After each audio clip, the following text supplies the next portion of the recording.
de los alimentos. Vamos a grabar. Bien, como les decía, muy buenas noches con todos. Vamos a iniciar el día de hoy con el tema de microbiología de los alimentos.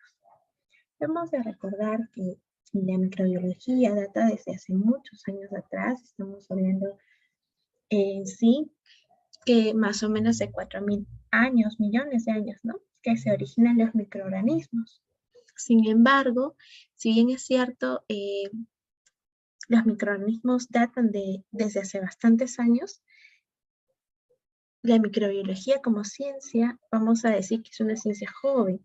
¿Por qué? Porque se va a dedicar al estudio de aquellos microorganismos que no los podemos ver a simple vista, es decir, aquellos que vamos a necesitar, por ejemplo, de microscopio para poderlos visualizar, ¿no? Entonces, estos microorganismos, más o menos, su observación data de unos 300 años. Y su importancia, recién estamos hablando de unos 200 años aproximadamente.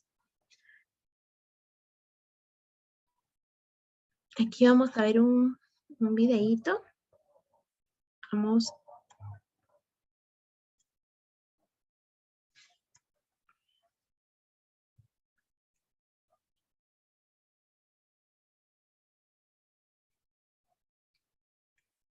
A ver, vamos a... Uy, vamos a dejar de compartir en un momento.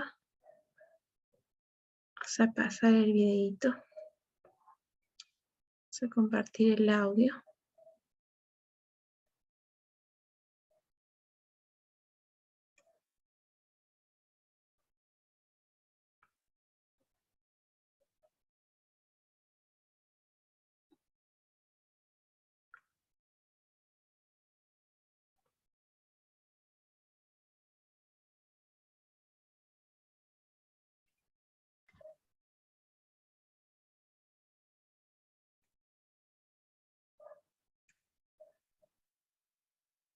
¿Te has preguntado cómo se hace la mayoría de alimentos? Pues acá ¿Se puede escuchar el video? ¿Sí? ¿Se escucha el video? Sí se escucha. Ya, gracias. te lo responderemos. La mayoría de alimentos que consumimos todos los días, como el pan, el yogur y el vino, se pueden realizar solo gracias a los microorganismos.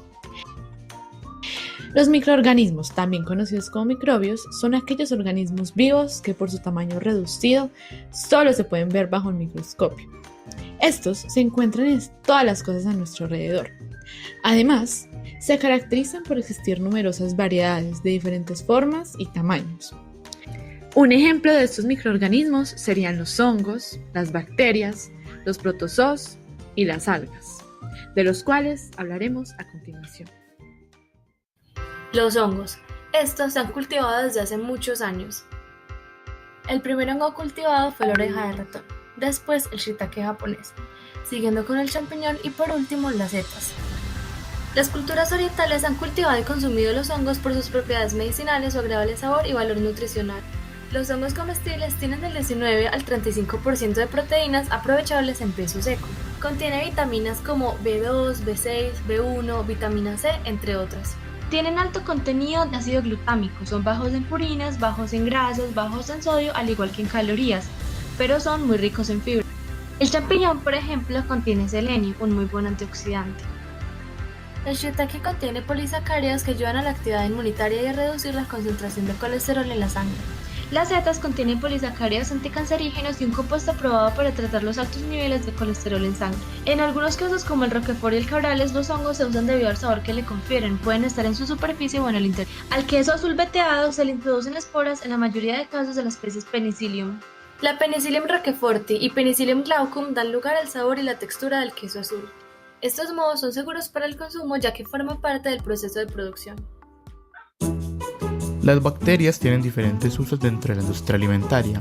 Hay diversos tipos de microorganismos dentro de los procesos. Dependiendo de sus características se usan para diferentes funciones. Todo esto con el fin de mejorar la calidad de las comidas y añadirles menos cantidad de aditivos.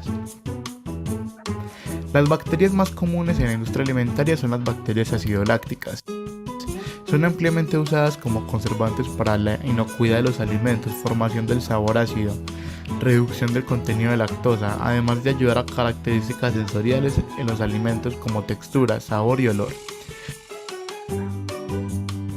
Las bacterias, igual que los hongos, pueden ser usados para la fermentación de quesos, vinos, yogur, etc. También se han estado usando ciertas bacterias para obtener alimentos altamente calóricos y para la obtención de suplementos alimenticios. Uno de los usos modernos más comunes es el de los alimentos en el papel como probióticos. Los probióticos son microorganismos vivos que al ser administrados en cantidades adecuadas confieren un beneficio a la salud del huésped.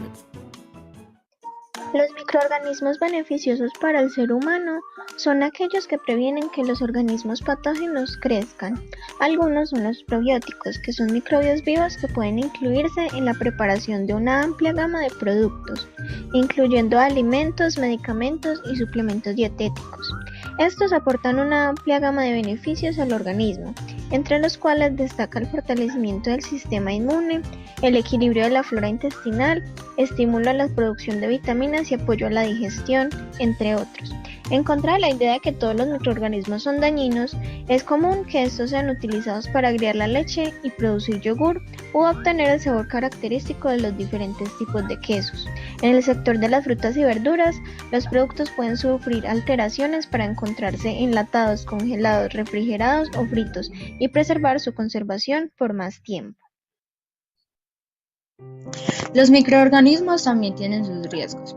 La conservación inadecuada de un alimento o una mala manipulación puede provocar desde intoxicación alimentaria hasta una infección. Esta suele darse por presencia de bacterias, virus, hongos, parásitos, incluso otras toxinas. Los alimentos pueden contaminarse por acción de agentes físicos, químicos y biológicos, así como ser el origen de las enfermedades de transmisión alimentaria. La contaminación puede originarse desde su producción primaria hasta su consumo final. Entre las enfermedades transmitidas, algunos patógenos muy frecuentes son, respecto a las bacterias, tenemos la salmonela, la bacteria E. coli, la Staphylococcus aureus, la Campylobacter, etc. Respecto a los hongos, por ejemplo, los alimentos con mohos pueden tener bacterias invisibles creciendo en su interior. A continuación les voy a presentar algunos ejemplos de los microorganismos en alimentos. Vamos a comenzar con los hongos. Aquí podemos encontrar las levaduras, las cuales son muy importantes por su capacidad para realizar descomposición mediante fermentación de cuerpos orgánicos como los azúcares. El primer ejemplo es el pan. Para su elaboración se usa la levadura llamada Saccharomyces cerevisiae. Aquí el CO2 forma burbujas de gas y le da la textura porosa al pan.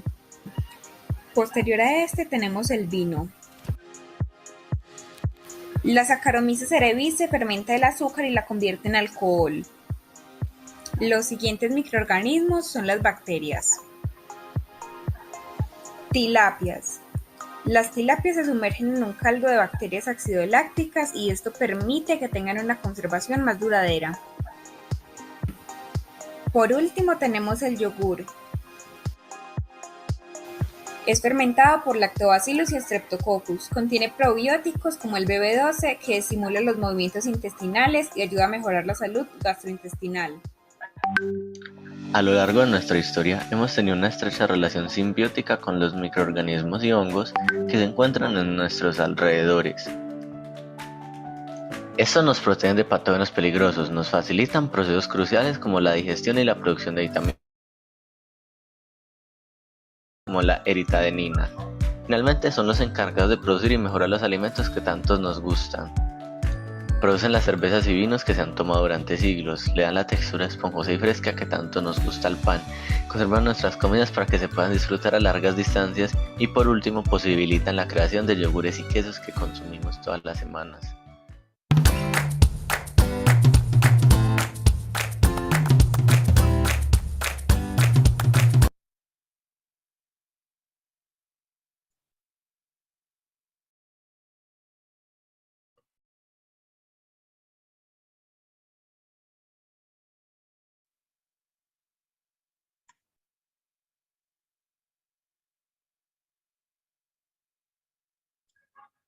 Bien, entonces ahora que hemos observado este video, vamos a a responder a las siguientes preguntas, ¿no? ¿Cuáles son los beneficios de los microorganismos en la industria alimentaria?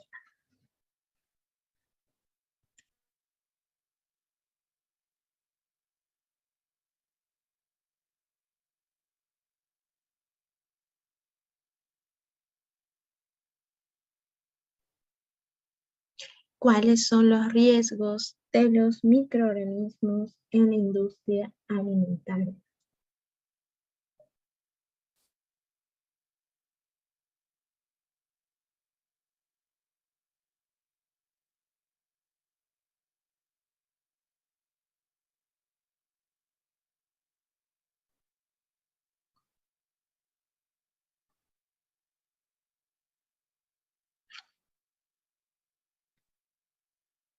Bien, entonces el logro de la sesión es que al finalizar la sesión, el estudiante pueda aprender acerca de la microbiología de los alimentos. El temario consiste de microbiología de los alimentos en una introducción, generalidades, algunos aspectos generales de la microbiología dentro del entorno de generalidades, el crecimiento bacteriano, patologías asociadas a la transmisión alimentaria, consideraciones en los análisis microbiológicos de los alimentos, mecanismos de la contaminación de los alimentos.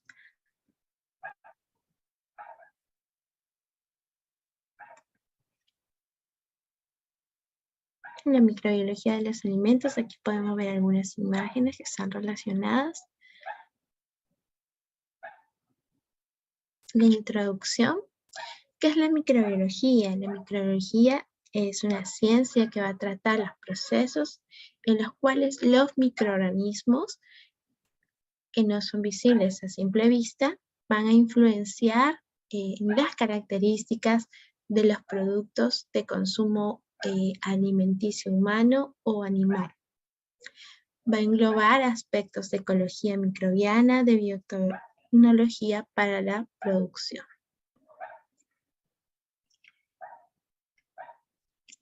La existencia de estos microorganismos se empezó a conocer cuando se dio la invención del microscopio, ¿no? Esto fue con Leeuwenhoek, que es el que realizó estas primeras observaciones de estos microorganismos y los empieza a detallar, a describir cómo eran, ¿no? Él los va a denominar a estos microorganismos en un primer momento como animáculos. Pero todavía no había una investigación en sí.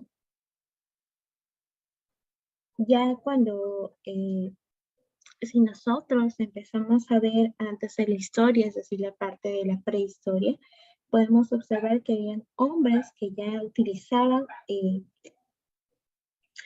por ejemplo, a las levaduras, ¿no? En el proceso de la fermentación. Existía ya hace varios de miles de años atrás, ¿no? El pan fermentado. Desde la antigüedad incluso habían algunas bebidas alcohólicas que se producían en base a la fermentación. Si no tan lejos, por ejemplo, podemos ver a los egipcios, ¿no? Como por ejemplo también ahí están los sumerios, los egipcios. Podemos ver que antes había el pan, ya conocían el vino, conocían lo que es la cerveza o el famoso sake, ¿no? Si nos vamos más o menos a mediados del siglo XIX, vemos que ya habían personas que empleaban las levaduras, realizaban la fermentación de tipo alcohólica, pero no se conoce en sí como un agente fermentador hasta Luis Pasteur. Ya con Luis Pasteur incluso nace lo que es la pasteurización. Entonces, ¿qué hace Pasteur? Demuestra que existen células que son de tipo viables, en este caso son las levaduras, son las que van a ser los agentes causales de la fermentación en aquellas condiciones de ausencia de oxígeno, es decir, en condiciones anaeróbicas, ¿no? Y durante esta fermentación, el azúcar que estaba presente en el mosto se convertía básicamente en etanol y en dióxido de carbono. Y ya con Pasteur se empieza a resolver lo que es el problema de aquellos fracasos con las fermentaciones de alcohol, empieza a definir algunos procedimientos para cómo conservar, eh, cómo aumentar, por ejemplo, la calidad de la conservación de los vinos, ¿no? ¿Cómo lo logró? Calentando básicamente a 68 grados centígrados por unos 10 minutos y después lo dejaba enfriar, ¿no? A este proceso lo vamos a conocer como pasteurización. Luego, aparte, si nos seguimos remontando en la parte histórica, tenemos a Meshnikov, ¿no? Que empieza a estudiar la parte de los mecanismos de las enfermedades infecciosas y hace aportes valiosos al campo de la microbiología. Tenemos también, por ejemplo, con Koch, quien empieza a estudiar ya el mundo microbiano, ¿no? Y es quien encuentra el Bacillus anthracis, la famosa bacteria del carbunco, ¿no? Aquella bacteria que era transmisible de una persona a otra, ¿no? Y por ahí tienen su audio. Ya.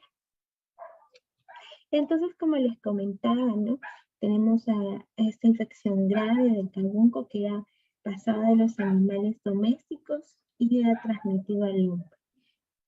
Y es demostrado por Koch, ¿no? Que empieza a estudiar todo sobre el Bacillus anthracis. Luego de ahí empiezan posteriormente no solamente Koch, sino también sus colaboradores encuentran la causa de la tuberculosis, la causa del cólera, se forman los postulados de Koch.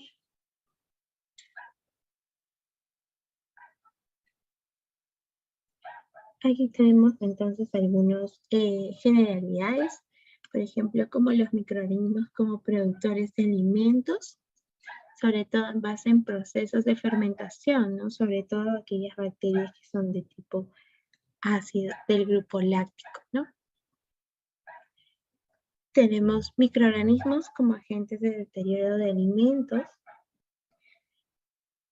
como algunas bacterias, algunas levaduras, ejemplo el 20% de las frutas y verduras que son recolectadas se pierden, ¿no? Los microorganismos como agentes patógenos que son transmitidos por alimentos, mayormente aquellos que son de carácter gastrointestinal que se van asociados a brotes epidémicos a nivel nacional, entre más o menos 35 y un 55 en brotes anuales. Hay algunos términos que nosotros debemos de conocer, ¿no? Por ejemplo, ¿a qué hacemos referencia cuando hablamos de un microorganismo o de un microbio? Entonces, cuando hablamos de un microorganismo, microbio, nosotros estamos haciendo referencia a aquellos organismos que son muy pequeños, que no lo vemos a simple vista, de tamaño microscópico, con una organización biológica de tipo elemental, ¿no? Que son, por ejemplo, las células procariotas. Son aquellas células que no están divididas en un compartimento, no poseen tampoco un núcleo verdadero, ¿no? ¿Y qué son las células eucariotas? Son aquellas células que sí van a estar divididas, sí van a tener compartimentos que van a estar limitados por aquellas membranas internas. ¿Qué hacemos referencia cuando hablamos de bacterias? Cuando hablamos de bacterias, hablamos de aquellos microorganismos de tipo procariota, de tipo unicelular, de un tamaño microscópico, es decir, que no lo podemos ver a simple vista. ¿Y qué hacemos referencia cuando hablamos a hongos?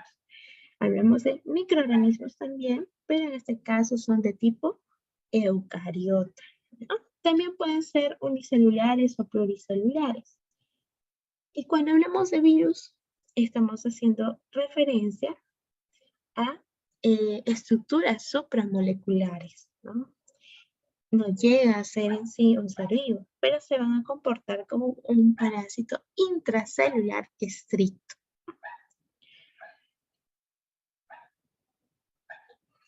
¿A qué hacemos referencia, por ejemplo, con contaminación?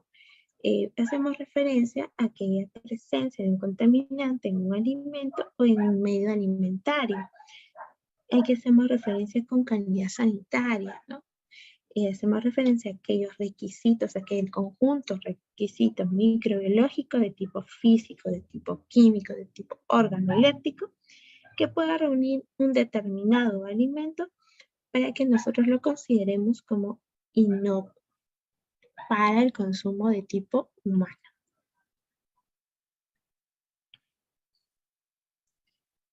Entonces, ¿cuál es la importancia de la microbiología para asegurar la inocuidad de los alimentos?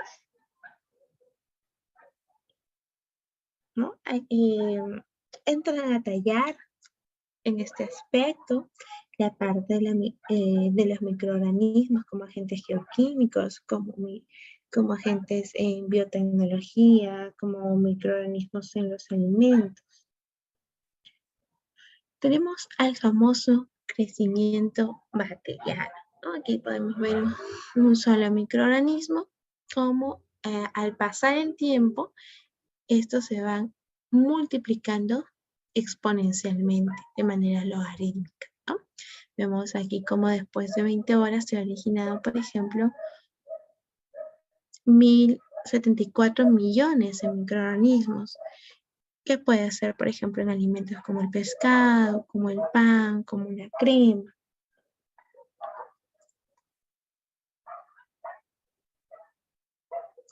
Pero estos microorganismos, para que puedan crecer, necesitan ciertas condiciones, ¿no? Por ejemplo, una humedad adecuada, un tiempo para que se puedan desarrollar, necesitan presencia de oxígeno algunos necesitan algunas condiciones como de ausencia de oxígeno, ¿no?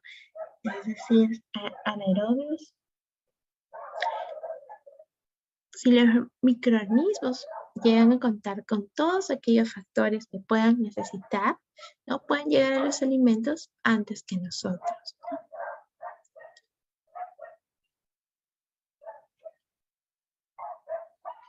Tenemos algunas patologías que vamos a ver que están asociadas a la transmisión alimentaria, es decir, a las infecciones alimentarias.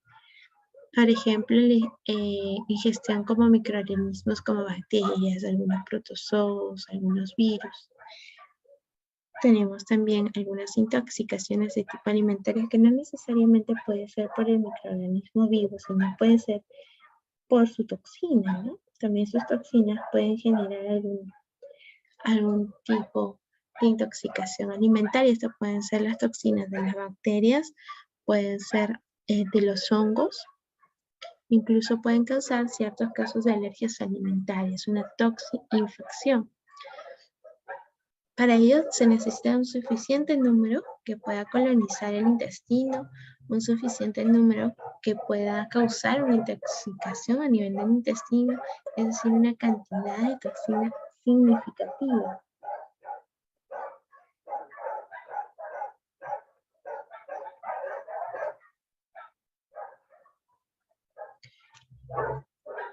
Es decir, entonces, digamos que nosotros tenemos un microorganismo X.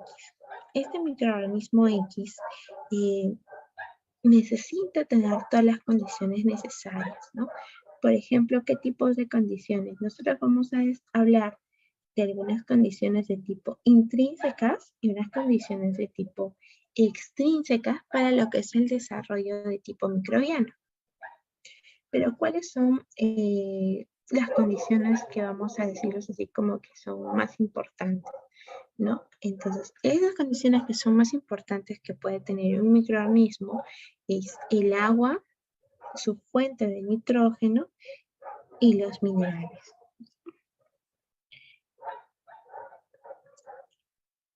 Por ejemplo, en cuanto a la fuente de nitrógeno, podríamos decir que van a necesitar los aminoácidos. Recordemos que los aminoácidos también son una fuente de nitrógeno, al igual que las vitaminas o algún factor de crecimiento, ¿no? Entonces, por ejemplo, en vitaminas tenemos a las vitaminas del grupo B, que vendrían a ser una fuente de nitrógeno. En cuanto a los minerales, tenemos a los mohos. Los mohos son los que van a tener una necesidad más baja de minerales, Luego de los mohos le siguen las levaduras, las bacterias eran negativas y las bacterias eran positivas, ¿no? Tenemos también parámetros que son de tipo intrínseco. Es decir, por ejemplo, viene a ser el pH, ¿no?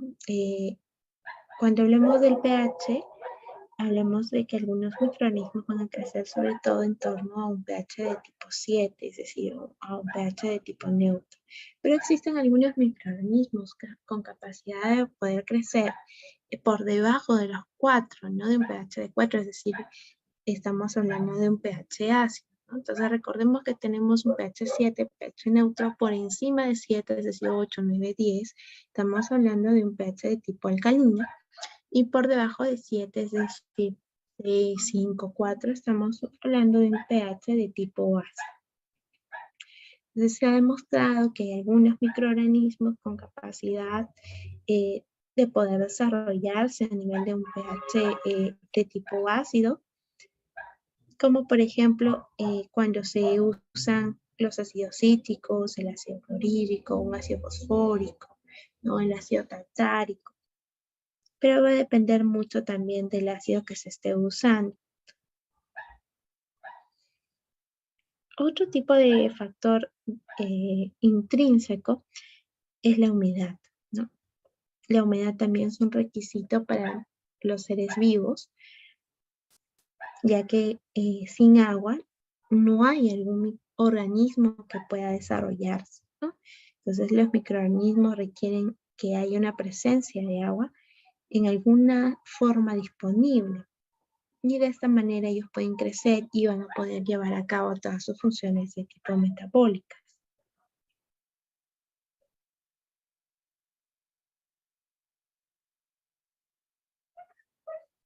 Y ya en cuanto a los parámetros de tipo extrínsecos, estaríamos hablando básicamente de la temperatura de conservación.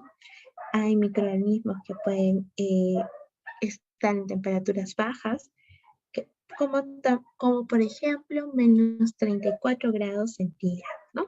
Pero también hay microorganismos que pueden vivir a temperaturas muy elevadas. Estamos hablando por encima de los 100 grados centígrados.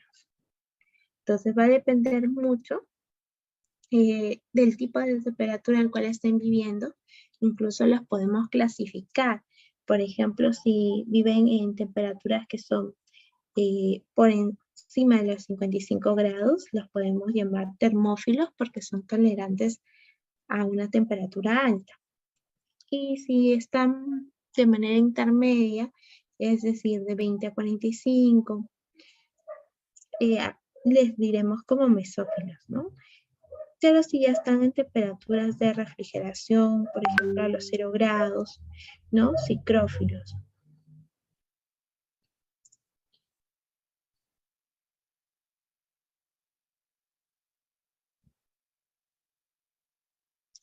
Aquí tenemos la procedencia de los microorganismos patógenos. Estos pueden ser de tipo endógenos, que van a estar en el interior del alimento, es decir, asociados a los alimentos de origen animal, y los patógenos de los animales que pueden ser de humanos, que algunos pueden ser de tipo exógeno porque se encuentran en la superficie de los alimentos. La salud pública de las toxinfecciones. Se debe controlar los productos que son elaborados en condiciones deficientes que puedan ser potencialmente peligrosos.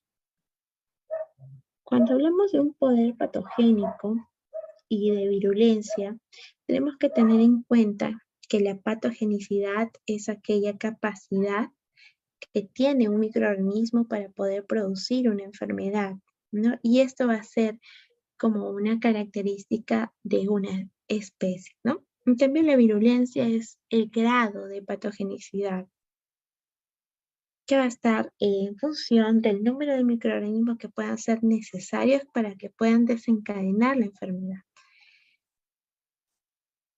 Como un tipo de característica de cepa de una misma especie, ¿no?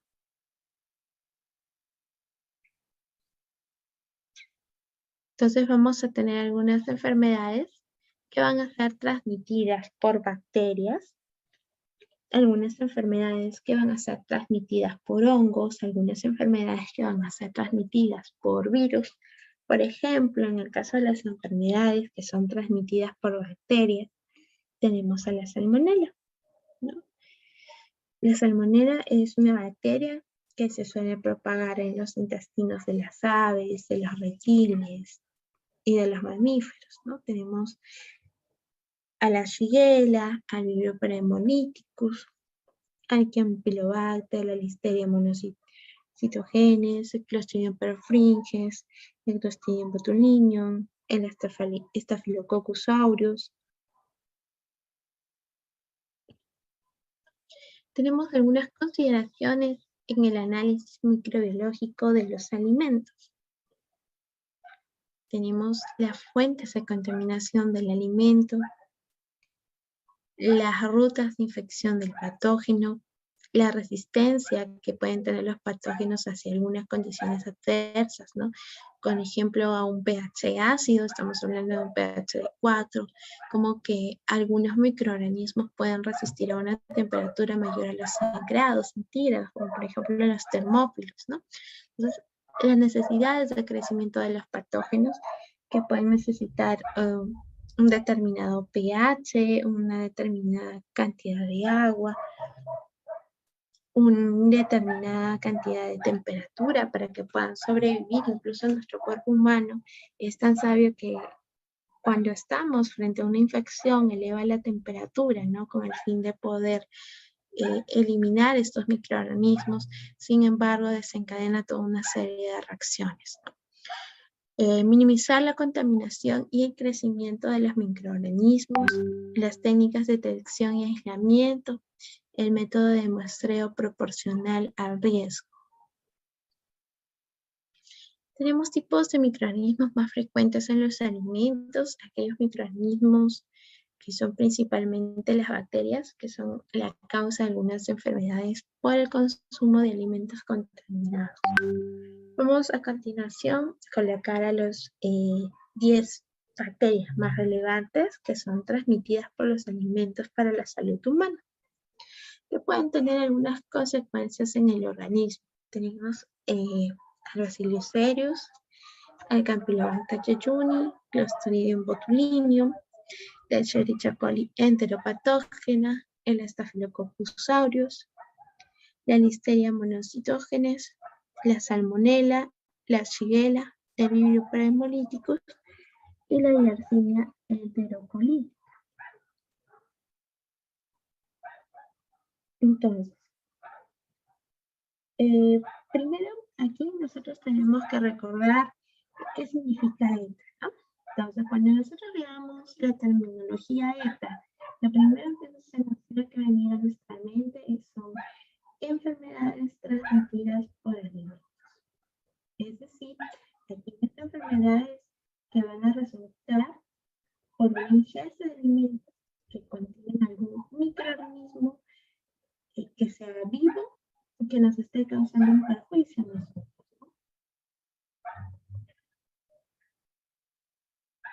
Y esto, por ejemplo, pueden ser aquellas enfermedades que son transmitidas por bacterias, pero también pueden ser las intoxicaciones causadas por los alimentos, es decir, por alguna toxina, por algún veneno de una bacteria, o porque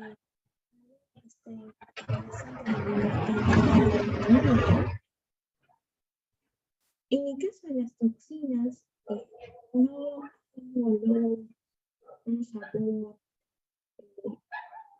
no poseen ellos, ¿no? Pero sí van a ser capaces de poder causar una enfermedad, incluso de que se elimine el microorganismo.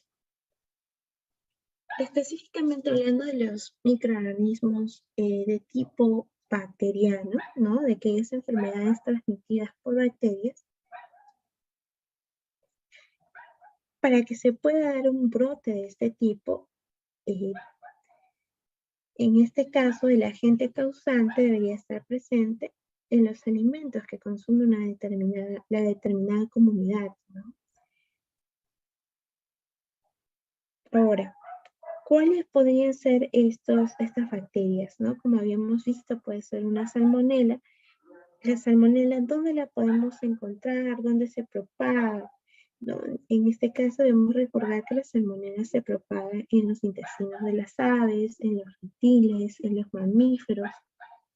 Incluso puede propagarse a los seres humanos cuando se consume algún alimento de origen animal, sobre todo en aquellas personas que puedan tener un sistema inmunológico de tipo deficiente. Cuando hablamos del sistema inmunológico debemos de recordar que es aquel que nos va a defender contra una noxa, contra un daño, ¿no? Este daño puede ser causado por una bacteria, un virus, un parásito. Pero si nuestras defensas se encuentran debilitadas, entonces es mucho más fácil que se pueda desarrollar una enfermedad, que puede ser de origen bacteriano, que puede ser de origen vírico, de origen parasitario. Entonces, en aquellas personas que tengan un sistema inmunológico debilitado, ¿no? Deficiente, la salmonela puede invadir la corriente sanguínea y llegar a ocasionar infecciones que puedan poner en peligro la salud de esa persona que ha ingerido aquel alimento contaminado con salmonela. Entonces, esto nos lleva a preguntarnos, ¿no? ¿Qué alimento que nosotros podamos consumir tiene mayor riesgo de ser contaminado o encontrarse contaminado por la salmonela? Entonces la respuesta allí son las carnes crudas, las aves de corral, el pescado, el camarón, el huevo, la leche, los productos lácteos, las ensaladas. Aquí también, como podemos ver, tenemos a la shigella, ¿no? En este caso la shigella es una bacteria que puede ser causante de intoxicación. Más o menos corresponde a un 10% de alguna afectación alimentaria por algún alimento contaminado, ¿no? Es muy raro que encontrar esta bacteria, sobre todo en animales, pero sí es común que podamos encontrar la shigella en aguas que estén contaminadas con estas fecales. Tenemos también aquí al vibrio para hemolíticos, que también es un causante de toxinfecciones alimentarias, pertenece a la familia del Vibrionacea, es una bacteria de tipo gram negativa, al igual que la shigella, ¿no? Al igual que la salmonela, ambas son bacterias gram negativas, sí son bacilos, como podemos ver allí, ¿no? Entonces tenemos estas bacterias gram negativas, en este caso del vibrio, tiene la característica de ser una bacteria de tipo halófila, generalmente vive en ambientes marinos, puede causar una infección de tipo gastrointestinal, que se ha encontrado bastante asociado, como bien en un hábitat marino, se ha encontrado bastante asociado al consumo de, por ejemplo, los mariscos, ¿no? Del pescado, cuando se consume algún marisco o pescado de tipo crudo, o cuando no está bien cocido, ¿no? Cuando está semi-cocido, o cuando hay una recontaminación después de su cocción. Entonces, en esas ocasiones se encontraron el desarrollo por esta enfermedad.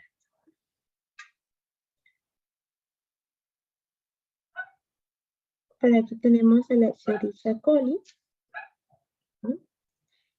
La Escherichia coli es una de las más importantes, sobre todo porque habita normalmente en los intestinos de los animales, ¿no? Entonces hay algunas personas infectadas que pueden desarrollar un síndrome de tipo urémico hemolítico. ¿En qué consiste este síndrome de tipo urémico hemolítico? Básicamente consiste en una falla de tipo renal y una anemia de tipo temporal. Y al final esta bacteria va a dejar como un tipo de secuela cuando desarrolla este tipo de síndrome, ¿no? Urémico hemolítico, y con una secuela que es la insuficiencia renal. ¿A qué alimentos se les ha visto asociados a esta Escherichia coli? Se les ha visto asociados a alimentos como, por ejemplo, la carne bovina cruda o la carne bovina molida, ¿no? En las famosas hamburguesas, en la leche cruda, en las lechugas, en los jugos de manzana y en aquellos alimentos que han sido contaminados con esas secadas, ¿no?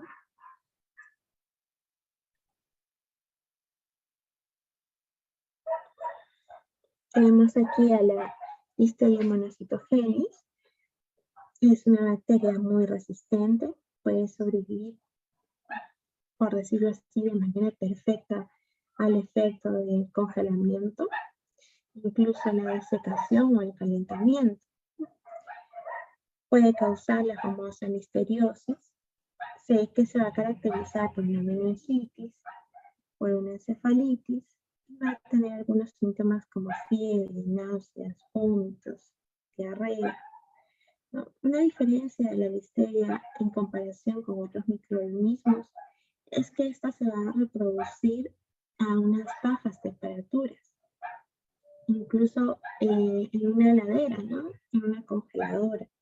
Puede resistir el calor, puede resistir a las sales, a los nitritos, mucho más que cualquier otro microorganismo. Pero, como los otros microorganismos, cuando se da una buena cocción, eh, es destruido por completo. Entonces, si consumimos algún alimento que esté bien cocido o esté pasteurizado, no vamos a tener inconvenientes ni nos vamos a contaminar, ¿no? Porque en este caso esta bacteria se destruye por completo. Tenemos aquí a la otra bacteria, el Staphylococcus aureus. También es un microorganismo muy importante en lo que es salud pública. Este microorganismo pertenece a la familia de Micrococcacea, es un coco en sí. Entonces, tiene importancia y básicamente la importancia de Staphylococcus aureus radica en que hay algunas cepas que van a ser capaces de producir una toxina. Esta toxina es termoestable y puede causar una enfermedad en el ser humano. ¿En qué alimentos nosotros podríamos encontrar a esta bacteria? Bueno, la podemos encontrar en aquellos alimentos como la carne, en los derivados, en las aves, en el huevo. Hay muchas personas que les gusta comer su huevo frito, ¿no? Las ensaladas, la leche, los productos lácteos, los productos horneados con relleno. Y en especial aquel alimento que requiera que tenga mucha manipulación durante su preparación, que pueda necesitar mantenerse por largos periodos de tiempo a altas temperaturas después de haber sido cocinado. Entonces, esta bacteria en específico puede producir una toxina, que es básicamente sí, una proteína, es decir, una proteína que viene a ser una toxina. Esta toxina la van a conocer como una enterotoxina, resistente a temperatura, ¿no? Capaz de poder afectar al ser humano. Tenemos a otra bacteria que es el Clostridium botulinum. En este caso es una bacteria que puede vivir en ausencia de oxígeno, es decir, es una bacteria anaeróbica, es una bacteria de tipo gram positiva que puede formar esporas, que también va a producir una toxina, específicamente una neurotoxina. Entonces, estas esporas van a ser altamente resistentes, incluso pueden sobrevivir a alimentos que han sido correctamente procesados. Entonces, vamos a tener 7 tipos. Las vamos a identificar con letras del alfabeto, es decir, A, B, C, D, E, F. Y vamos a tener que van a ser los causantes del botulismo en los seres humanos en las clases A, B, E y F, mientras las clases de tipo C y D van a causar el botulismo en los animales. Tenemos también a otra bacteria, el Campylobacter. En este caso, el Campylobacter se ha encontrado bastante en los ovinos.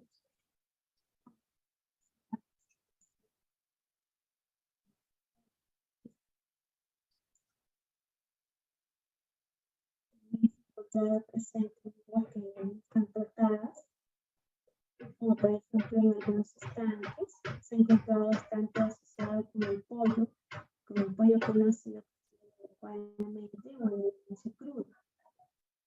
Es capaz de poder contaminar otros alimentos con una contaminación de tipo cruzada.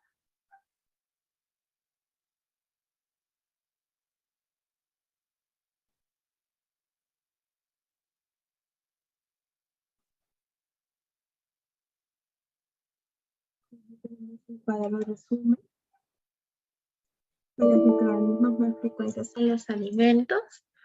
Por ejemplo, tenemos al Bacillus cereus, ¿no? Es un bacilo de tamaño grande, con capacidad de formar estructuras de resistencia llamadas esporas, que pueden sobrevivir a elevadas temperaturas y va a tener una exoenterotoxina.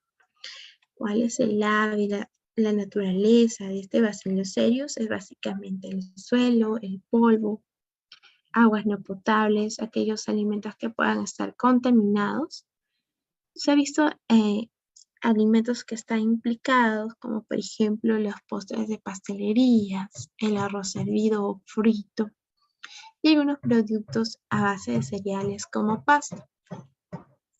Se ha visto asociado a enfermedades como gastroenteritis, náuseas y vómitos o un cuadro de tipo diarreico.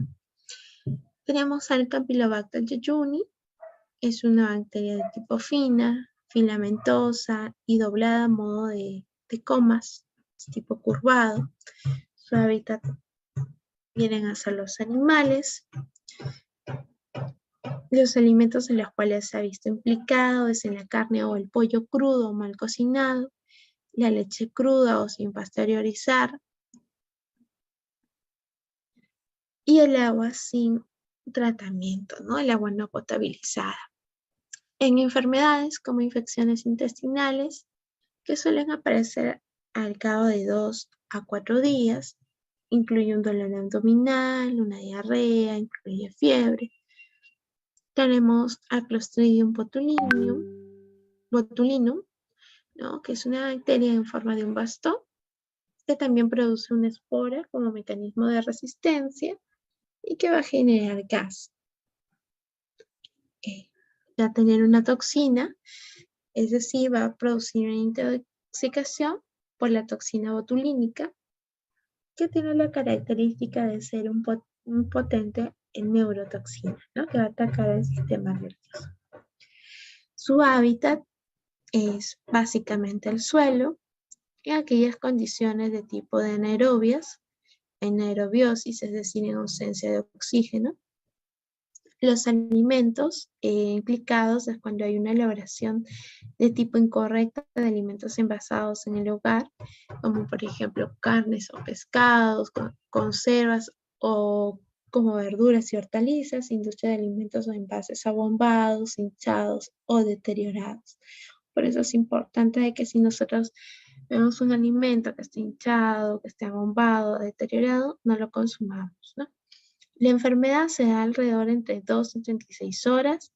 Tiene trastornos digestivos que pueden ser agudos, náuseas, vómitos, diarreas, dolores de cabeza, fatiga, se desvanecen, tienen estreñimiento, síntomas neurológicos, una doble visión, tienen con frecuencia dificultad al tragar, al hablar, tienen sensación de boca seca.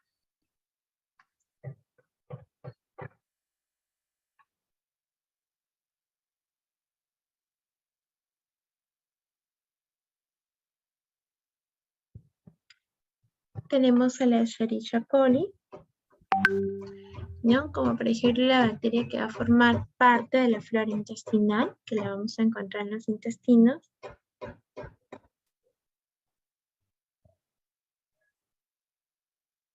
Tenemos el hábitat, la naturaleza, que es parte de la flora intestinal normal, los alimentos implicados, tenemos alimentos contaminados, como por ejemplo las hamburguesas mal cocinadas, la leche cruda, algunos productos agrícolas que pueden producir una toxina de tipo mortal.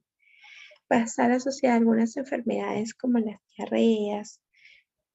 Se va a dividir en dos, ¿no? En una enterotoxina que es capaz de producir diarrea, la famosa deshidratación del viajero, y otra que es de tipo invasiva a nivel del intestino, que puede provocar una colitis con síntomas de fiebre, escalofríos, dolores de cabeza, espasmos abdominales, diarrea, entre otros.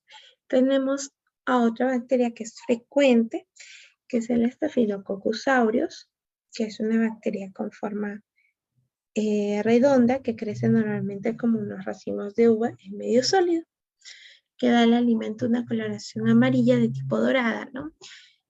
De esa manera suele crecer, ¿no? Pero algunas cepas suelen ser de tipo incoloras. Es de allí que se deba el nombre de aureus. Es resistente sobre todo a las condiciones ambientales. En cuanto a su hábitat, generalmente lo podemos encontrar de manera natural en la piel, en la nariz, en la boca, en las manos, pero son un foco importante de infección, sobre todo en cortes, en manos, heridas infectadas o abscesos. ¿En qué alimentos los vamos a ver implicados? Los vamos a ver implicados principalmente en los cocinados que tengan bastantes proteínas, como por ejemplo el jamón cocido, la carne de las aves, algunos productos de pastelería que tengan algún relleno de crema. Su enfermedad y los síntomas, se trata de una enterotoxina que es causante de gastroenteritis al poco tiempo de haber sido consumida,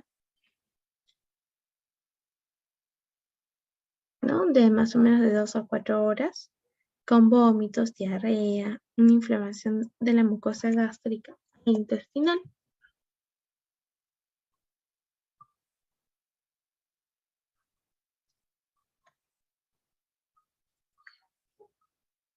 Tenemos a la Listeria monocytogenes, que es una bacteria con forma de bacilo corto o coco que se multiplica rápidamente.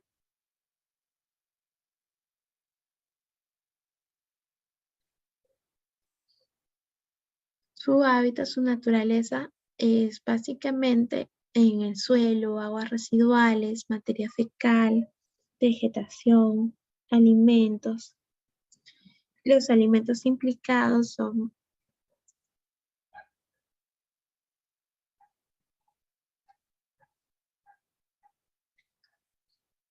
la leche cruda, los platos preparados con queso de pasta blanda.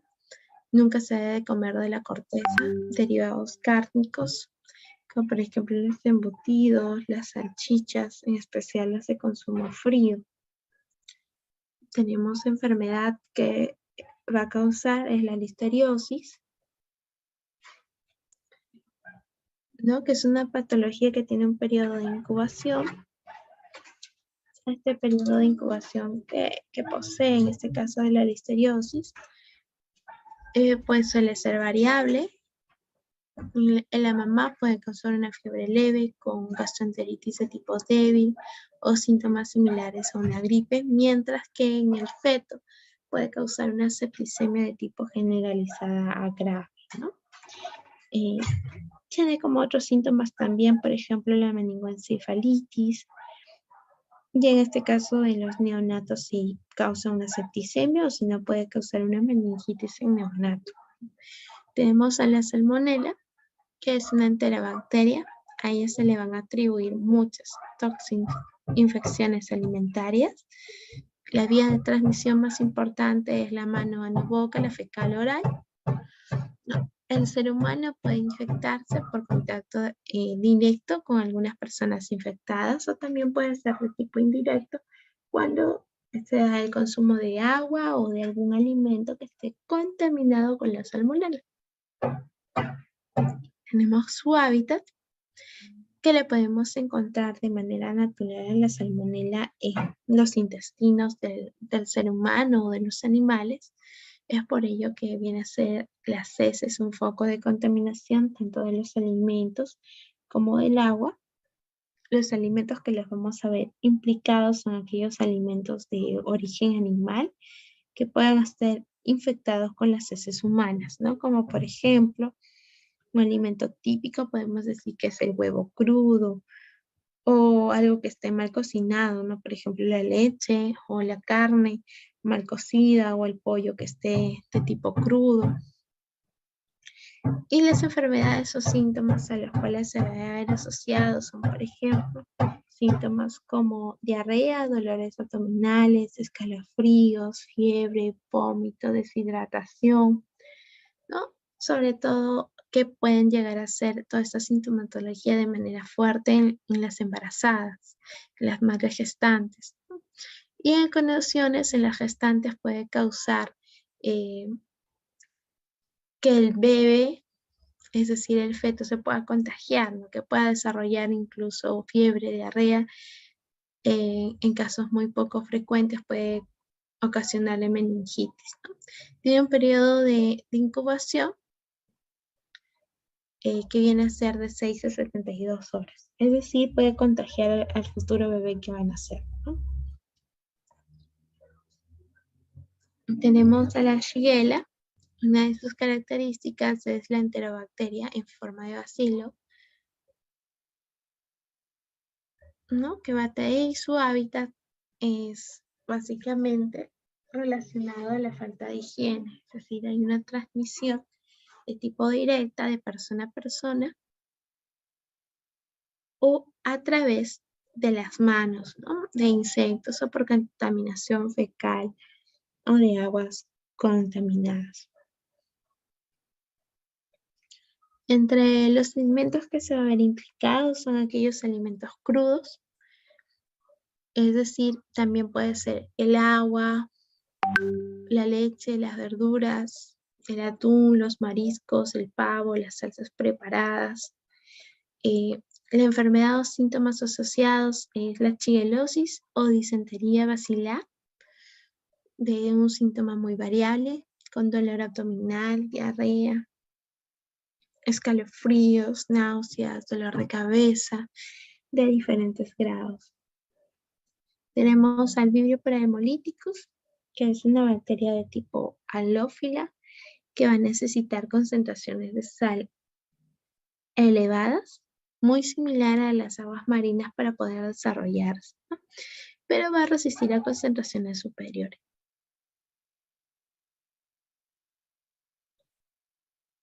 Es muy próximo al Vibrio cólera, ¿no? ¿Y dónde lo podemos encontrar? ¿Cuál es su hábitat? Es el medio marino. Los alimentos implicados son aquellos que vienen de origen marino, es decir, los pescados, los mariscos que son crudos, ¿no? Que no están suficientemente cocidos. Por ello se considera como una práctica de manera peligrosa el empleo de agua de mar, sobre todo en aquellas labores de limpieza o para poder enjuagar alimentos que van a ser consumidos de manera cruda. La enfermedad a las cuales se ven relacionados es 12 horas después de haber sido la ingesta, pueden ocasionar una gastroenteritis febril que puede estar acompañada de una diarrea de tipo sanguinolenta. Sobre todo en la parte de la costa, ¿no? Que suelen consumir bastante los mariscos, el pescado. Tenemos a la Yersinia enterocolítica. Es una bacteria, específicamente una enterobacteria. También es un gran negativo, ¿no? Es una cicrótrofa que va a crecer a temperaturas de refrigeración Su hábitat natural es ser, por ejemplo, el cerdo, ¿no? Que viene a ser el principal reservorio, y va a actuar como el vehículo de transmisión hacia los seres humanos. ¿Qué alimentos está implicado? Alimentos de tipo de origen animal, como la carne de cerdo y otras carnes, leche cruda, cualquier alimento que pueda estar crudo o mal cocinado.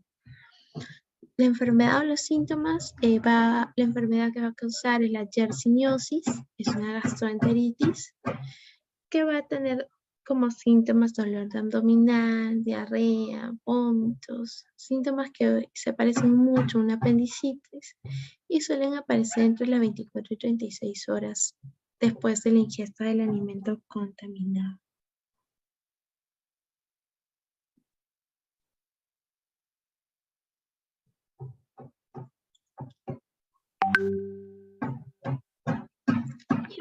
Antes de pasar a la virosis, voy a mencionar algunos otros bacterias que también podemos encontrar en esta transmisión de microorganismos en los alimentos, ¿no?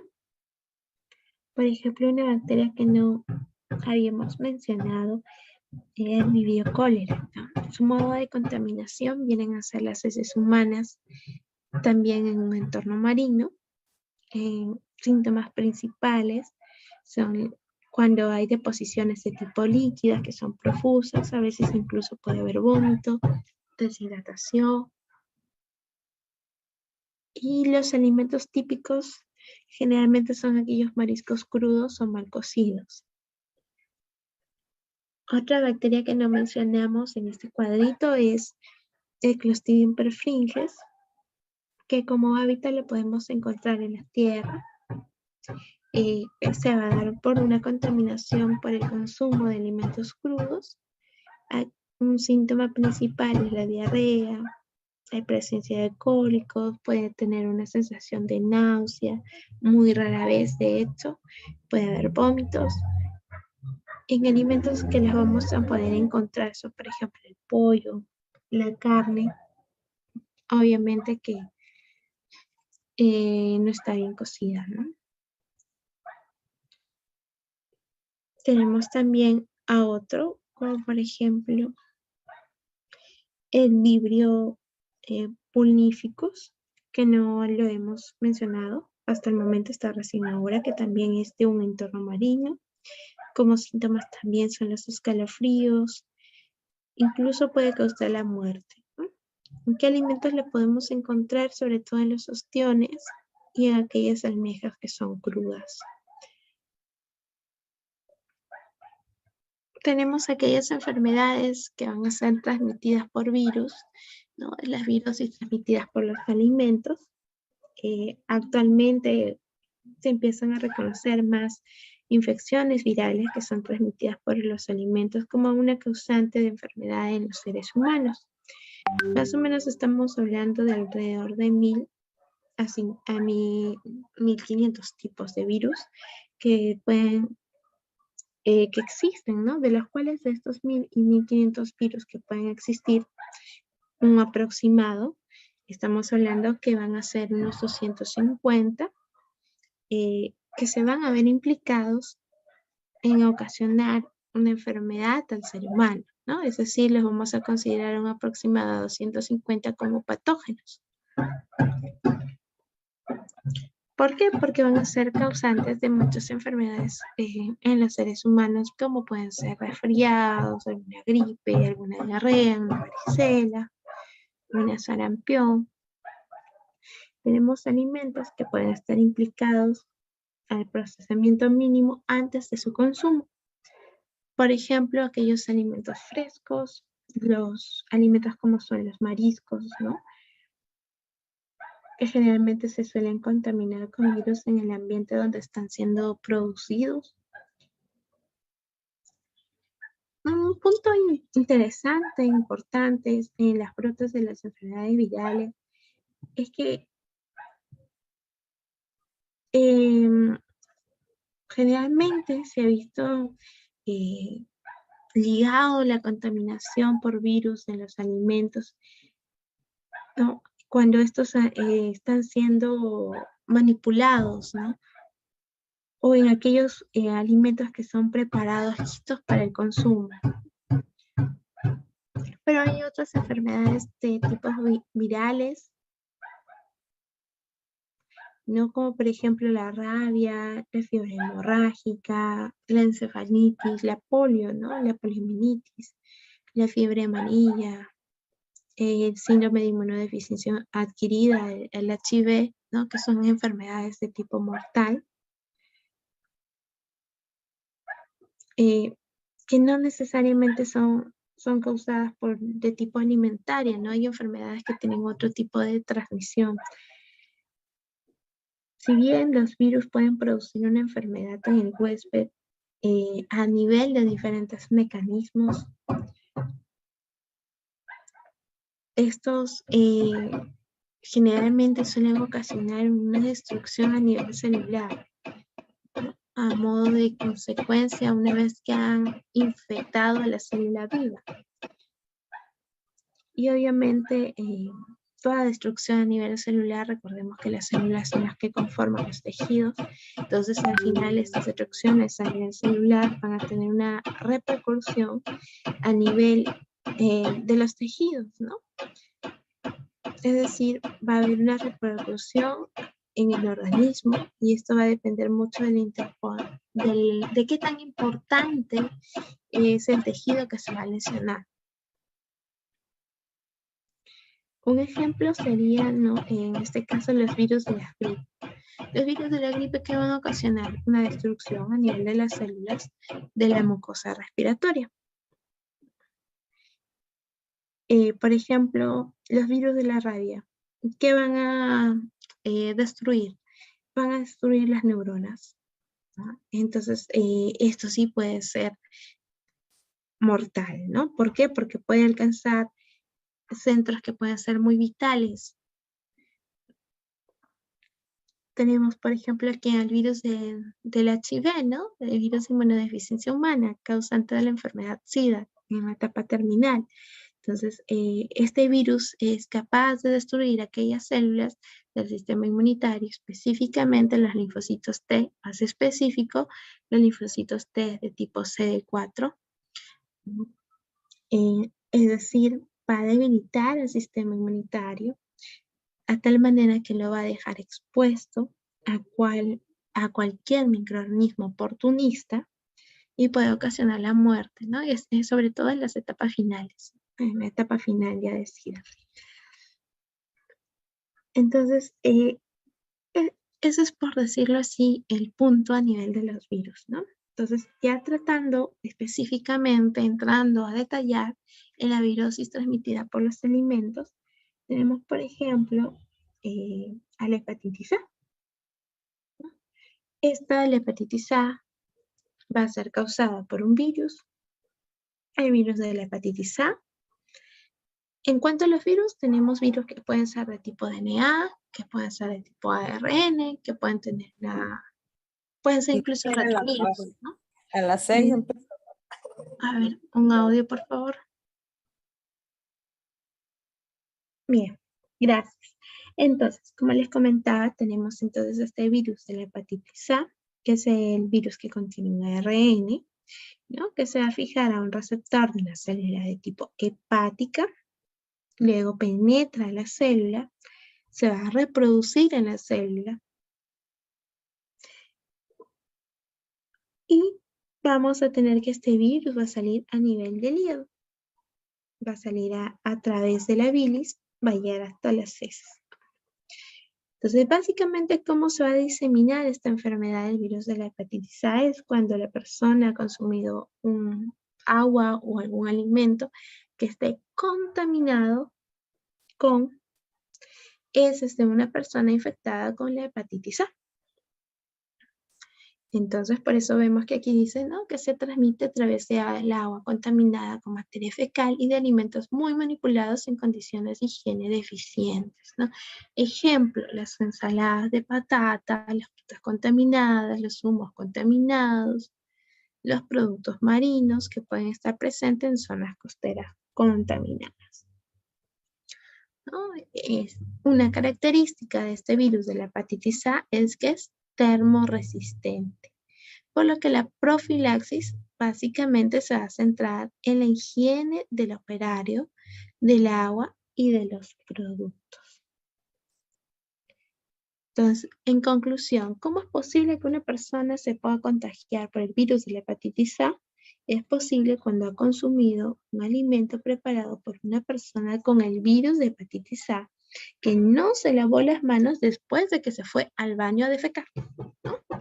O cuando tiene una relación de tipo sexual, de tipo anal o una relación de tipo oral con alguna persona que tenga el virus de la hepatitis A.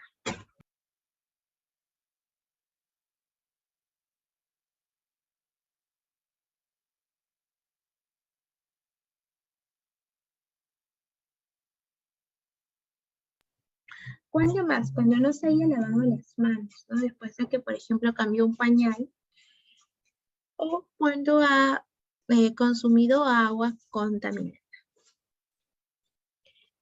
Tenemos también otro virus, como por ejemplo el norovirus.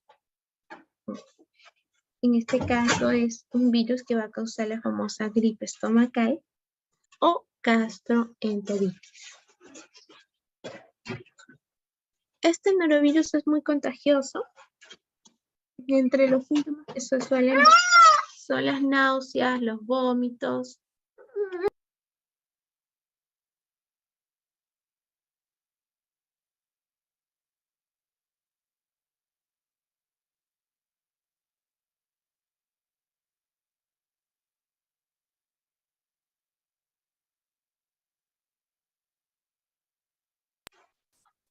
Como los comentaba, entonces tenemos a los norovirus, que son los causantes de la famosa gripe estomacal o gastroenteritis.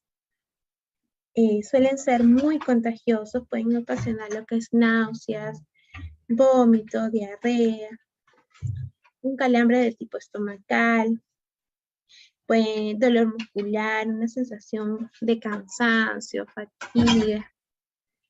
¿Y dónde lo vamos a encontrar este norovirus? Lo vamos a encontrar en alimentos o líquidos que estén contaminados. También podemos encontrarlo, por ejemplo, en alguna superficie o también por una diseminación por el contacto con una persona que esté infectada con este virus.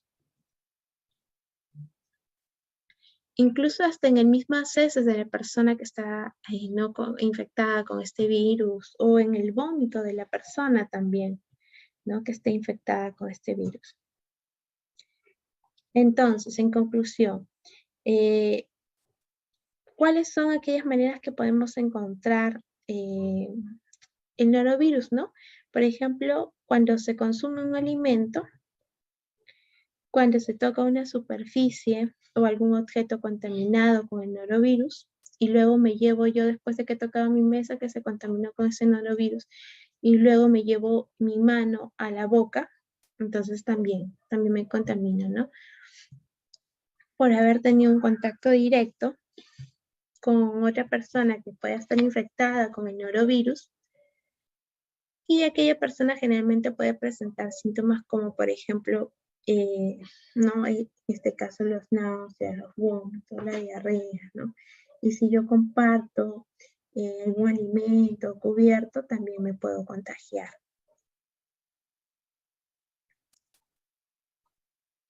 Otras virosis entéricas humanas, tenemos que la incidencia real no está muy clara, se han asociado a veces al consumo de algunos productos marinos de tipo costero, como mejillones o percebes, que están presentes en aguas contaminadas y no tratadas de manera adecuada desde un punto de vista térmico, ¿no?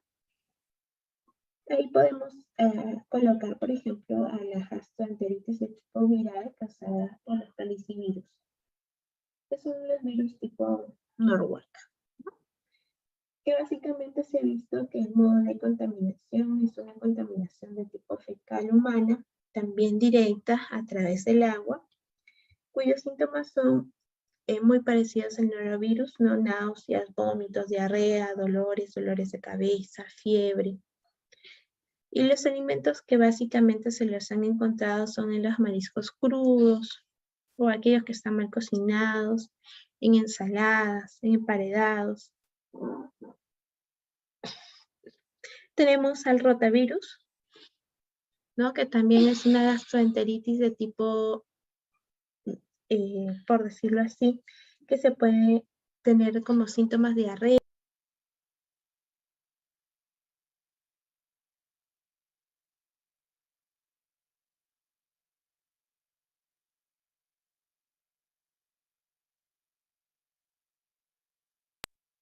Entonces, como les comentaba, tenemos a otro virus también, como es el rotavirus, que puede causar en los síntomas, por ejemplo, la diarrea, específicamente en niños, ¿no? En bebés menores de 5 años. Alimentos como, por ejemplo, alimentos crudos o de mal manejo de los alimentos. El modo de contaminación es básicamente contaminación fecal humana, mano a la boca, por decirlo así.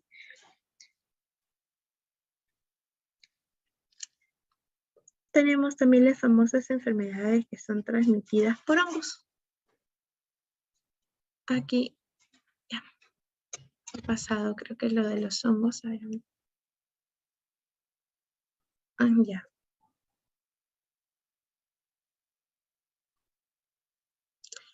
Entonces, como les comentaba, así como tenemos aquellas que son transmitidas por bacterias, por virus, también tenemos enfermedades transmitidas por hongos. Entonces, por ejemplo, en el caso de los hongos, pueden ser los mohos, ¿no? Y estos mohos pueden causar un deterioro del alimento, incluso le pueden dejar como que ya no se debería de consumir este alimento, ¿no?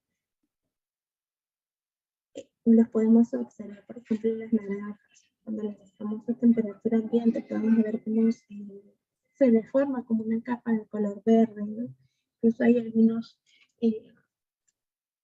ambientales que los podemos ver a nivel de las casas, las zonas donde hay bastante humedad, ¿no? Como un micelio de color blanco. Estos hongos pueden ocasionar un deterioro del alimento, pueden producir incluso unos metabolitos que son de tipo secundario que los vamos a conocer como micotoxinas.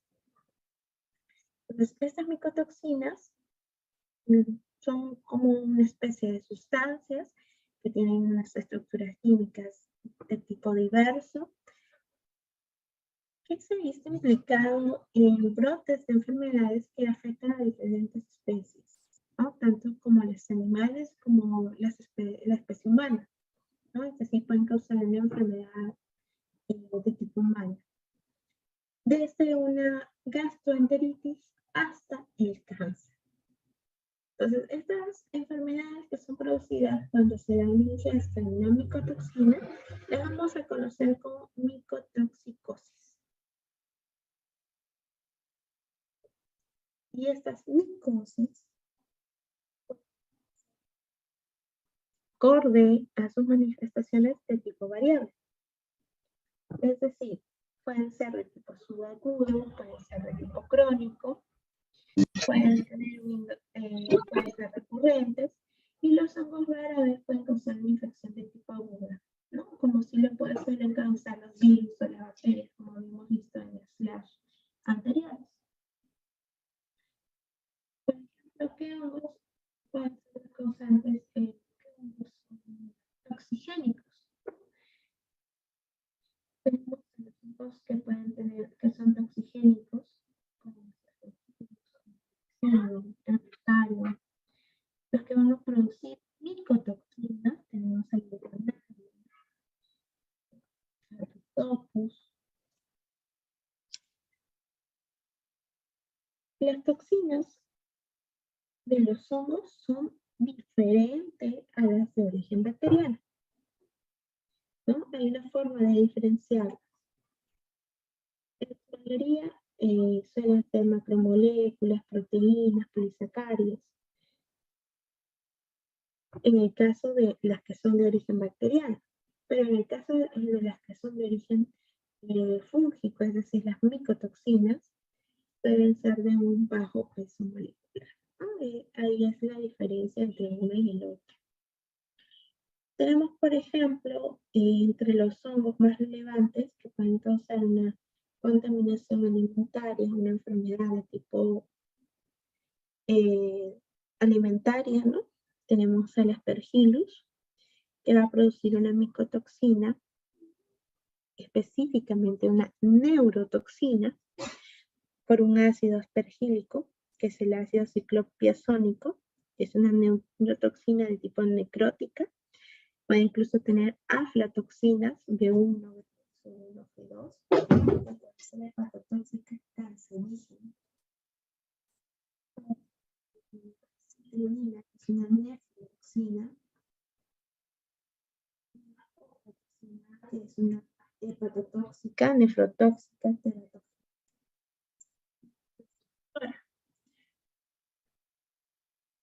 El modo que se da la contaminación es por un contaminante de materia prima que se va a emplear para los alimentos de los animales. En el caso de Fusarium, tenemos que puede ser la venona, y en este caso esta micotoxina del Fusarium, que también puede ser la fumonicina, el modo en que van a contaminar es cuando se da la cosecha, ¿no? Y tenemos al penicilio, que va a producir la toxina PR, ¿no? La rubrotoxina. ¿Qué se va a hacer en estos casos, no? En estos casos, el tratamiento efectivo viene a ser poder inactivar, poder destruir o poder eliminar a la toxina, de manera que no quede ningún residuo tóxico en el alimento. ¿Y cómo se puede dar esta inactivación, esta destrucción o eliminación? Se puede dar por algún método físico, por algún método químico o por algún método biológico. En el caso del físico puede ser una separación de tipo manual o electrónica que permita reducir aquellos niveles de las micotoxinas, ¿no? Específicamente las alfa-toxinas, por ejemplo, en el maní, pero no es tan útil, ¿no? Sobre todo en semillas no es muy útil como el algodón. Y también existen métodos químicos, que si estos métodos químicos sí son más efectivos y tratan de poder minimizar una producción de hongos y una producción de micotoxinas.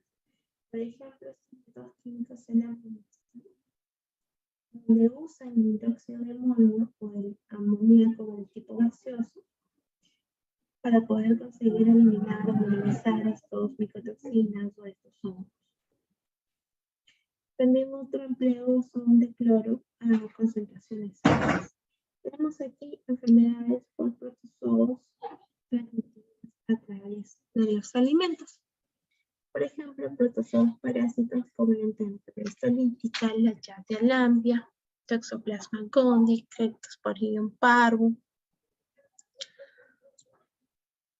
En general, los parásitos suelen ser por una contaminación fecal-oral, ¿no? Cuando la persona pues, no se ha lavado las manos, una persona que está infectada, ha ido y ha defecado, ¿no? Luego coge un alimento y le invita a otra persona, la otra persona tampoco se lava las manos y consume el alimento que ya está contaminado, ¿no? En este caso que puede ser por los quistes o no necesariamente los quistes, ¿no? Puede ser por el trofozoito, dependiendo de la forma infectante del parásito o del protozoo específicamente, ¿no? Que puede ser un protozoo, puede ser un helminto, puede ser un céstode, puede ser un trematode. Entonces va a depender mucho de la forma infectante que se esté consumiendo a través del alimento contaminado para el desarrollo de una parasitosis, ¿no? Que puede ser una parasitosis de tipo de protozoos o por una parasitosis de tipo por un helminto. Entonces tenemos características. Los protozoos son parásitos que tienen como hábitat habitual el intestino humano, de donde van a salir a través de las heces para ser transportados por otros portadores secundarios. En general, no solamente pueden ser, como les comento, protozoos, en general pueden ser enfermedades transmitidas a través de los alimentos por parásitos. Y estos parásitos pueden ser protozoos, pueden ser un helminto, un tremátodo, un cesto. Pero el mecanismo base es el mecanismo fecal oral, ¿no? Si lo queremos decir mano a boca, en la cual una persona infectada ha contaminado un determinado agua o alimento y una persona no infectada consume ese alimento o agua contaminada con la forma infectante del determinado parásito protozoo. Entonces, tenemos alimentos implicados, las aguas, frutas, verduras, carne cruda o verduras que estén infestadas, ¿no? Con estas formas infectantes parasitarias. La carne cruda, que puede ser la carne cruda de cerdo, puede ser la carne cruda del ganado vacuno, ¿no? Es decir, incluso se puede dar una teniasis, una cisticercosis. Pero en sí, en Perú no hay trichinela, pero sí hay la famosa enfermedad cisticercosis, ¿no? Que es muy parecida a la sintomatología de la trichinela y que al final va a tocar a lo que es el sistema nervioso central. Tenemos la enfermedad o los síntomas que van a ocasionar. Tenemos la parasitosis, así como hemos visto que vino en disentería de tipo bacteriano causada por la shigella, también existe una disentería de tipo amebiana, ¿no? Causada por un protozoo. Tenemos a la toxoplasmosis, la criptosporidiosis, la yardiasis, ¿no? Entonces vamos, en general, los parásitos se van a transmitir la gran mayoría a través de los alimentos mediante el consumo de agua o algún alimento contaminado con la forma infectante, ¿no? Salvo algunos que no tienen esta vía de transmisión, pero la gran mayoría, su mecanismo de transmisión es mano a boca, fecal oral, consumo de alimentos contaminados con la forma infectante del parásito.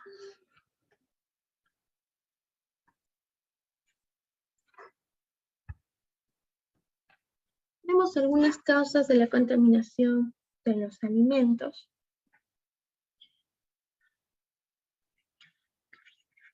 Muchas enfermedades son transmitidas al hombre sano por el consumo de alimentos contaminados. Van a ser conocidas como entéricas, ya que por lo general van a producir alguna alteración a nivel intestinal. Entre las enfermedades transmisibles existen las enfermedades parasitarias. Como habíamos visto, entre las parasitarias tenemos a la Yardia, ¿no? Que va a tener una forma de una abuelita por sus discos sutorios, ¿no?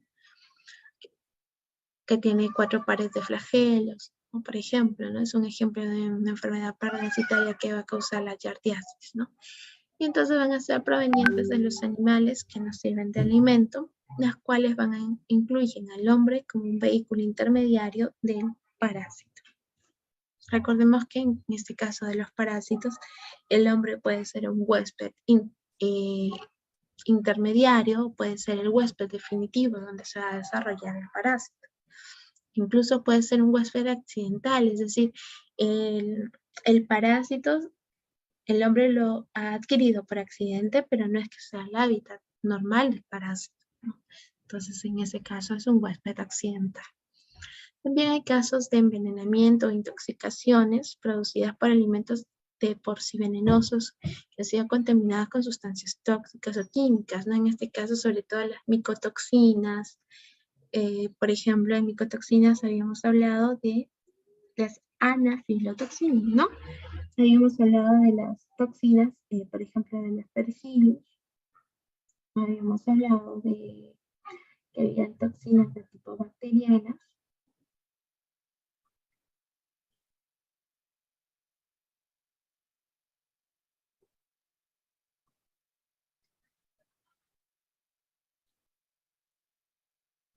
En conclusión, la contaminación de los alimentos la podemos resumir en 3 causas principales: un riesgo de tipo físico, un riesgo de tipo químico y un riesgo de tipo biológico.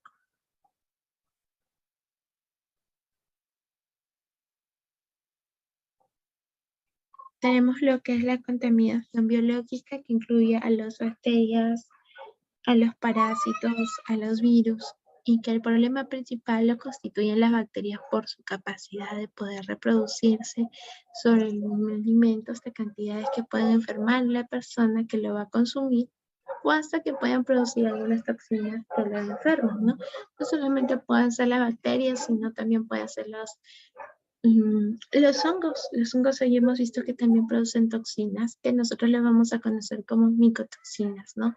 El detalle en las bacterias es que tienen una reproducción de tipo logarítmica exponencial, entonces obviamente sí, de, de una van a empezar a aumentar al poco tiempo por montones, ¿no? Ese es el detalle con las bacterias.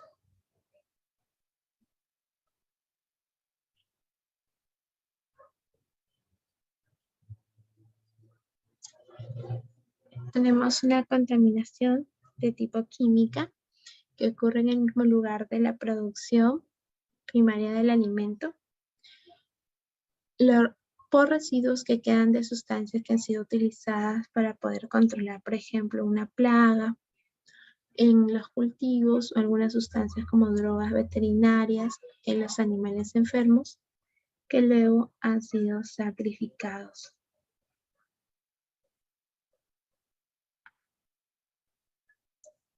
Aquí tenemos, por ejemplo, algunas imágenes.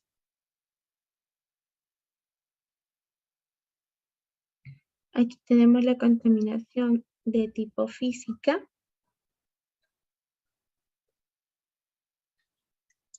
El alimento puede ser contaminado por materias extrañas como partículas de metal que han sido desprendidas por utensilios o equipos o pedazos de vidrio, por rotura de lámparas, por pedazos de madera que son procedentes de empaques o de tarimas, anillos, lapiceros, pulseras u otros, todos los cuales pueden caer en el alimento y contaminarlo.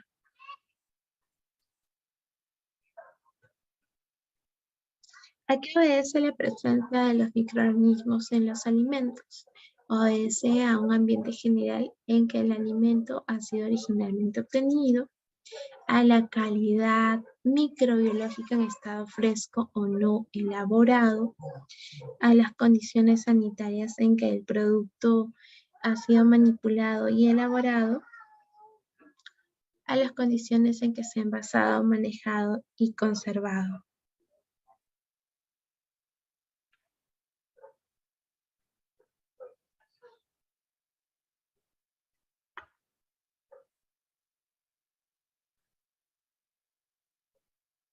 Aquí tenemos los mecanismos de contaminación de los alimentos. Cómo los alimentos se contaminan de diversas maneras por la gran variedad de fuentes de contaminación que pueden existir.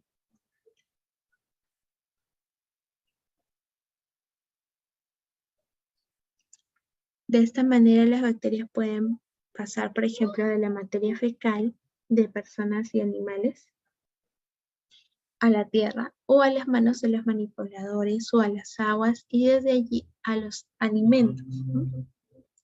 Incluso existen algunos mecanismos a nivel de laboratorio donde se pueden emplear ciertos métodos para poder detectar una contaminación de tipo microbiana.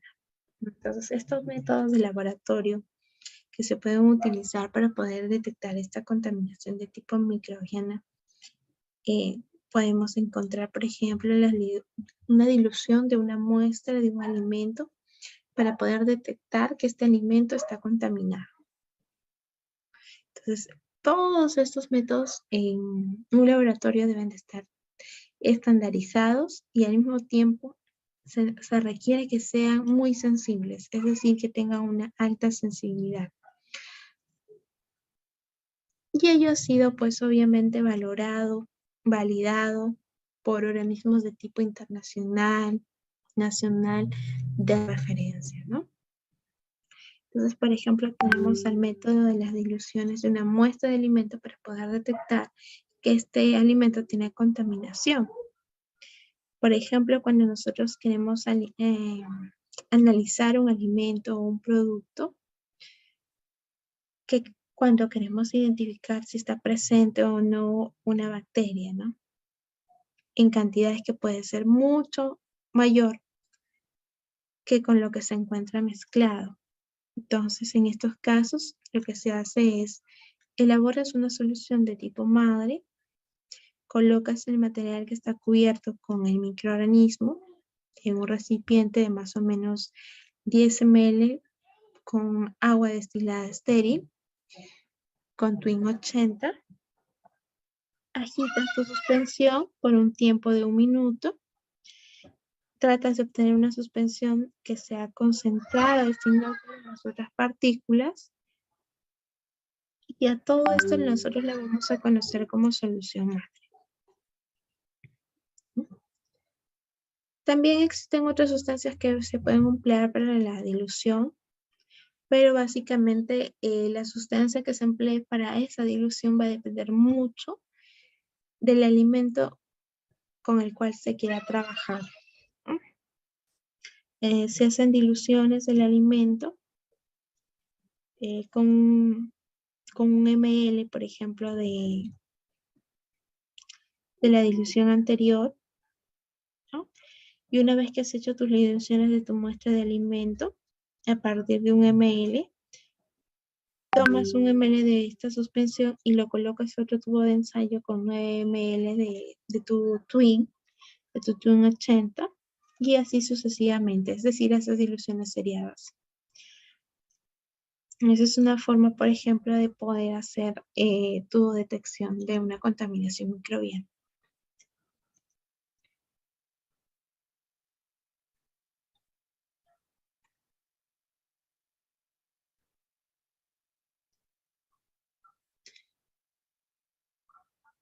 E incluso estos microorganismos también se pueden aislar, ¿no? De esta fuente de contaminación. Por ejemplo, existen fuentes de contaminación como cuáles. Fuentes de origen de tipo de alimentos que pueden ser de por sí venenosos, ejemplo, los hongos, de semillas, algunos peces, etc. Y aquellos en que es contaminada en su fuente de origen, ¿no? La triquinosis, las verduras con insecticidas, y se presenta durante el proceso mismo de producción del alimento.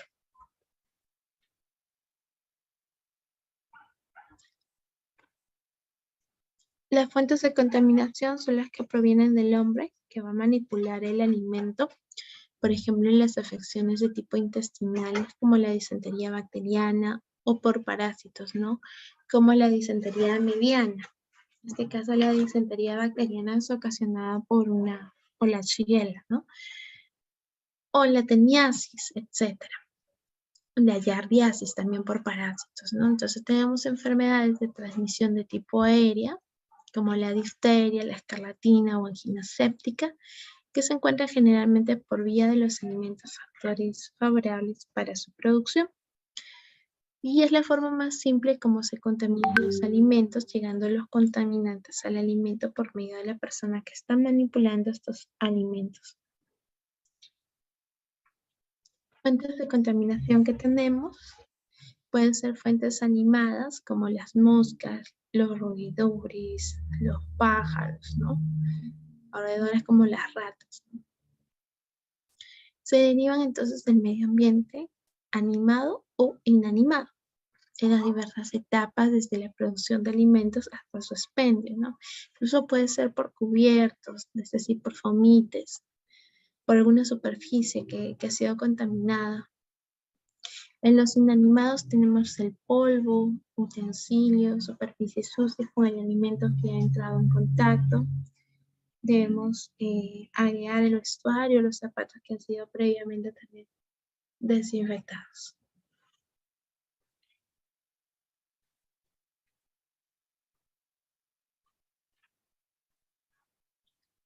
De estas fuentes de contaminación, nosotros podríamos aislar a los microorganismos, ¿no? Entonces nosotros para poder aislar a estos microorganismos tendríamos que hacer un muestreo, tendríamos que tratar nuestra muestra, tendríamos que tener un enriquecimiento, aislarlas y preservar estos microorganismos. Dentro de este muestreo que podemos hacer para poder aislar a un microorganismo, puede ser, por ejemplo, a modo de que nosotros garanticemos este muestreo, vamos a hacer, por ejemplo, emplear algunos materiales que necesitemos, algunas diluciones, ¿no? Es decir, poder tomar una buena muestra a fin de garantizar que el laboratorio pueda tener un resultado confiable al momento de aislar el microorganismo, ¿no? Luego hacemos un tratamiento de esa muestra que básicamente consiste en algunas diluciones de la muestra que se ha tomado. Se va a sembrar en medio de cultivo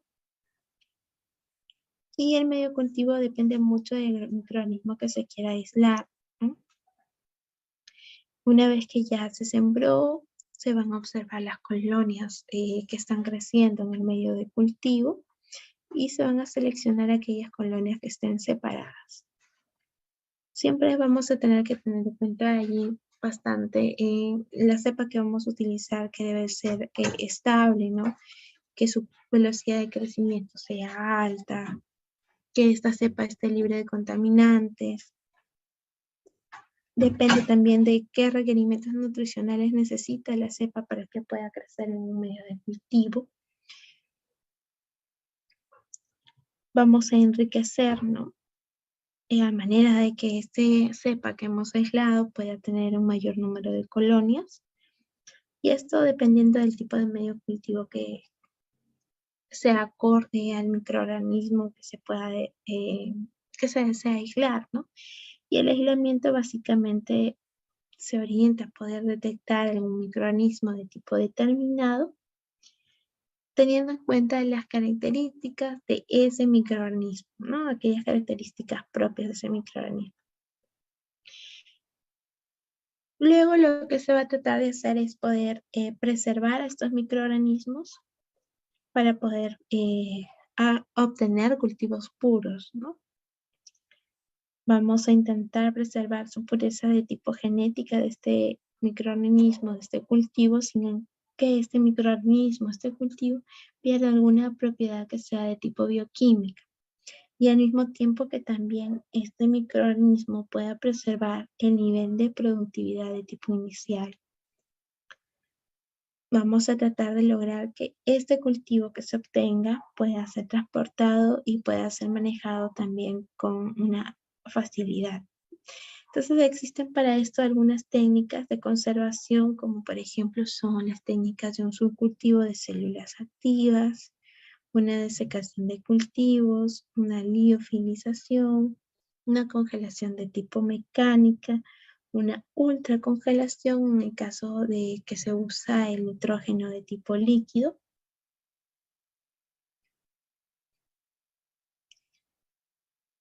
Y aquí tenemos también entonces los mecanismos de contaminación, como estábamos viendo. Entonces estos mecanismos de contaminación los vamos a dividir básicamente en tres mecanismos de tipo directo, mecanismo de tipo indirecto y mecanismo de tipo cruzado. Entonces la contaminación cruzada es un tipo de contaminación que se entiende como el paso de cualquier contaminante, es decir, una bacteria, un parásito, un producto químico, un elemento físico, un hongo, un virus, desde un alimento o materia prima que esté contaminado a un alimento que no lo está, ¿no? a superficies en contacto con este que se pueden encontrar limpias, como por ejemplo las mesas, los equipos, los utensilios.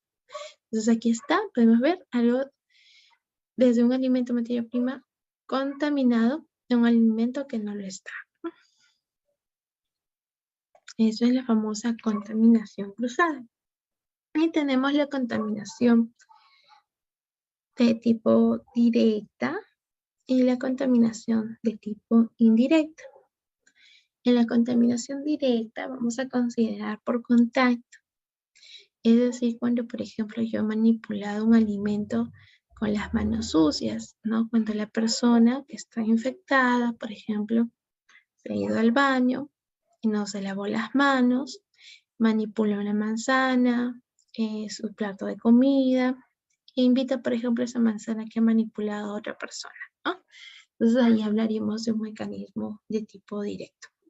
Tenemos las secreciones, como por ejemplo la tos, los estornudos, ¿no?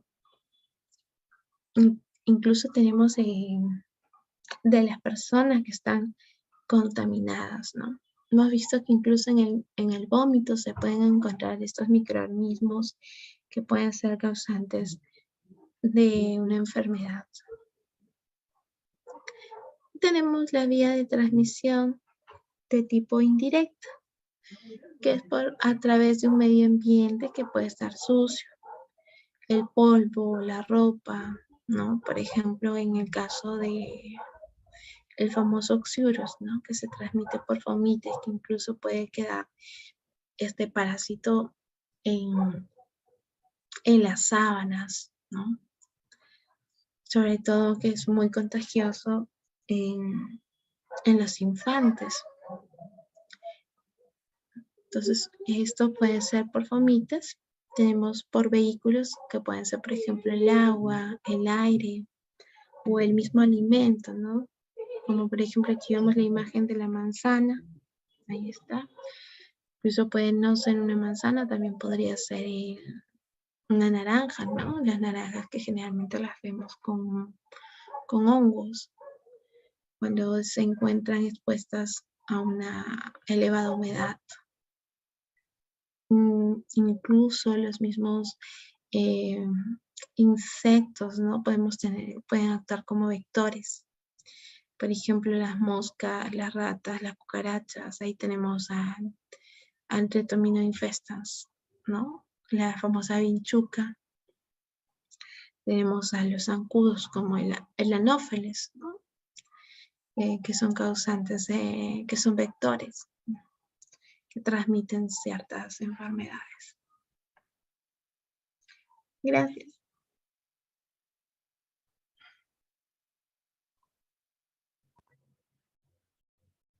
¿Tuviesen alguna duda, consulta?